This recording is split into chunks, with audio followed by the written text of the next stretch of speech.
What's up guys, Flickify here, and today we're up to episode 69 of my York City career mode, and this episode's going to be actually a pretty big one. We've got some tough opponents, first of which being Arsenal obviously, and we're right on the tail of Chelsea, just 1 point behind that first place position, which is ultimately the goal for every season, getting that first place position, and the opportunity for us to do that this year is just huge, and if we can take advantage of this opportunity, it will just be awesome, you know. But first we got to get through Arsenal and the rest of the teams throughout the season. We are pretty early on this season, so we've got a long road ahead of us, but we've got to continue to perform well right now. And there you can check out the league table, Liverpool and Spurs, and as well as Manchester United right on our tails. So we've got to make sure we continue to get wins, and we started the game off really well here. Morante gets a great over-the-top through ball, and he's going to crush that one home in the back of the net to give us the 1-0 lead. And Diaby here is going to make a nice little run using a little bit of precise dribbling. Giroud plays a great ball back to Giroud, and a nice little pass back to Diaby. He's going to finish and make that 1-1 there. So Arsenal really doing quite a bit of passing here. That's how they really try to perform. Try to get the ball out to their wings too. I think they had Gervinho as well as the Ox starting at their wings. And I don't think I saw Podolski anywhere in their squad, so he's probably moved on to another club by now. But Diaby there getting his second goal of the match in the 50th minute, so shortly after halftime. And he wasn't done there. He's going to get another great ball from Giroud, and he's going to get his hat trick right there in the 90th minute, which pretty much seals things for Arsenal. So Diaby really performed really well, and he was a bit of a standout player for them, but we're going to get a chance here later on in the game. Kirchhoff gets an opportunity, and he's going to try to get it by Giroud, but he gets a shot off, and Chesney, I think, had his net covered there, and Diaby really gets Arsenal the victory with a 3-1 result, getting all three of their goals. And I'm sure he got the man of the match rating, but we didn't perform too poorly, you know. Not bad on the shots, but Arsenal just outclassed us, to be honest, guys. And they've really come to become a pretty strong team, though they're not sitting that high in the table, only 11th place. So that's a little bit weird to see, seeing them perform so well, yet they're sitting so low in the league to their standards. But here we get a scouting report from our England scout. And nothing really that impressed me there. No players that really stuck out to me. And we do have one more scout, which is in America, and he's going to be coming back in a little bit here. But here we get an international management offer from Paraguay. Going to reject that one because I think I don't need to repeat what I've said several times, so I'm just going to continue on with the episode here.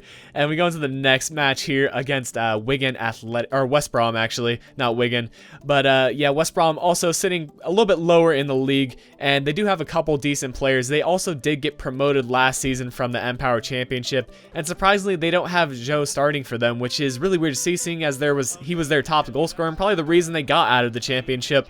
But hey, maybe it's a managerial decision. Maybe Joe's not a little bit happy. But Mukhtar here is going to get an opportunity. Has a nice shot on goal, but a good save by West Brom's keeper to keep the game at 0-0. But here Mukhtar's going to make another good run, and somehow he managed to get through all those defenders. Unfortunately, he couldn't get the shot off, and Myhill does make the easy save there.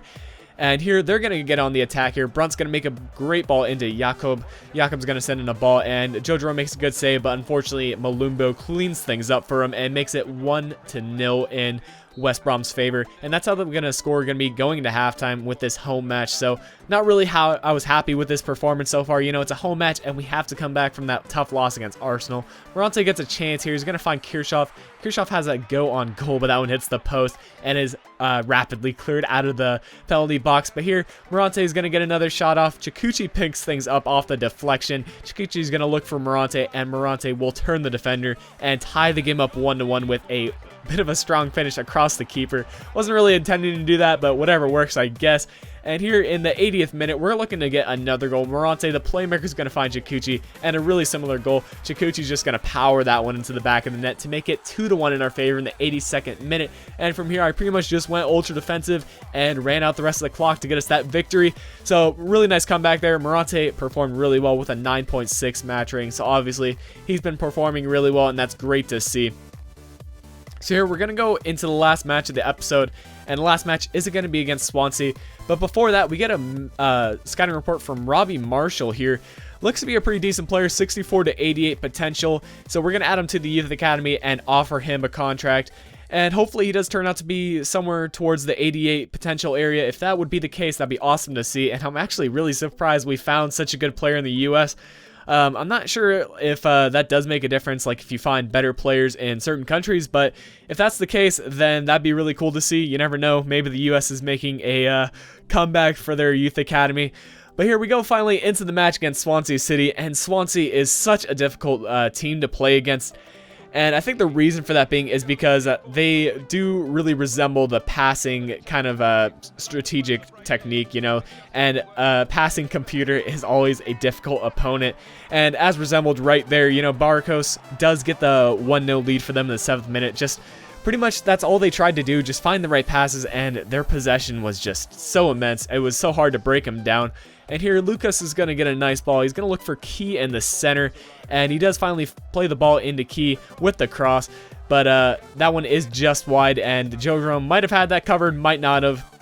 But here Lucas with another opportunity finds Edwards on the edge, and it's going to be played to Nathan Dyer. It's going to fall to Bargos again, and a little bit of a scramble here. It's going to fall to Key. Key's going to get another pass, and he's going to one-time that one with a great finish in the 71st minute. And that was just the problem I had, guys. I couldn't break down their passing. Their possession was somewhere around like 60 to 70%, so anytime the computer can do that against you, means that it's going to be really difficult to break down. Obviously, I made a couple errors like that one right there. Key's going to slot that one home to pretty much finish things off to make it 3-0 at this point. And it was a little frustrating, to be honest, guys. I got frustrated, and when I get frustrated, things usually don't turn out too well. So a loss to end the episode, but we still did get a nice win against West Brom. And I hope you guys did enjoy this episode. And until next episode, this has been Flickify. Hope to talk to you guys again soon.